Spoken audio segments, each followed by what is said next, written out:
Hello kabayan, ito na naman tayo ha. I-discuss na uli natin si Lenny at saka si Biko, yung tandem nila.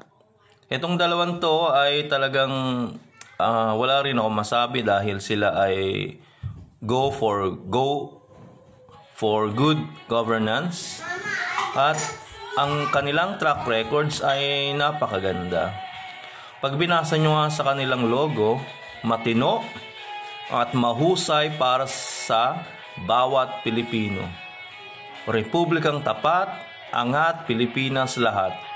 So itong dalawang politician na ito ay talagang sila rin ay makakapagsalba sa ating bansa at sana ay tulungan at pag-isipan nating mabuti silang dalawa. Ito ay mula sa kanilang puso at isip na maglingkod sa ating bayan. Kaya dapat po ay kung tayo ay boboto, pag-isipan nating mabuti. I-research natin ang kanilang mga ginawa, pag-aralan natin ang kanilang track record at ipagdasal natin sila.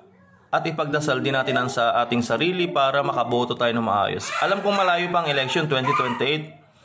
Pero sila talaga yung pinaka the best na mamuno sa ating bansa dahil tapat sila eh. Alam kong sila ay makakatulong lalo na sa mga mahihirap. Dahil sila ay magandang ehemplo at magandang halimbawa para sa ating bayan. Walang bahid corruption sa kanila. Meron nga silang panukala, I think si Lenny Robredo, na para i-check yung o kaya tanggalin ang confidential fund, lalong-lalo na sa mga politician. Dahil yan talaga ang hindi okay para sa mga politiko, yung confidential fund na yan. At sana, balang araw, kung tatakbo man sila sa 2028, meron na silang logo, o kaya sa 2034, iboto natin sila. Dahil sila ay the best, pinakamagaling sa lahat, pinakatapat, at makakatulong sa ating bansa. Unang-una, si Lenny Robredo, di ba tumakbo yan dati ng pagka-presidente? Kinalaban niya si BBM.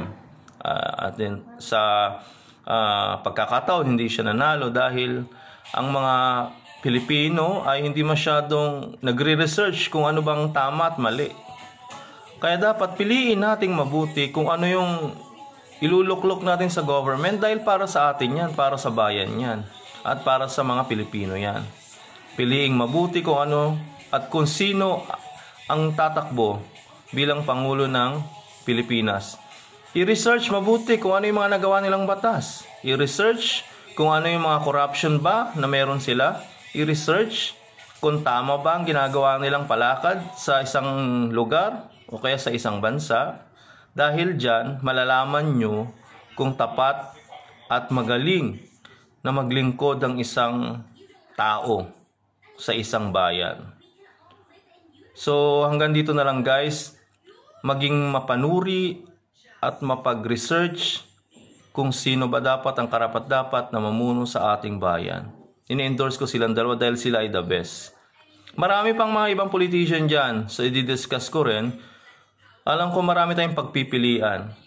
Maraming mga magagandang ehemplo rin na may tutulong sa ating bayan. Yung mga corrupt, huwag nyong iboto, maawa kayo sa Pilipinas. Dahil puro corruption na lang.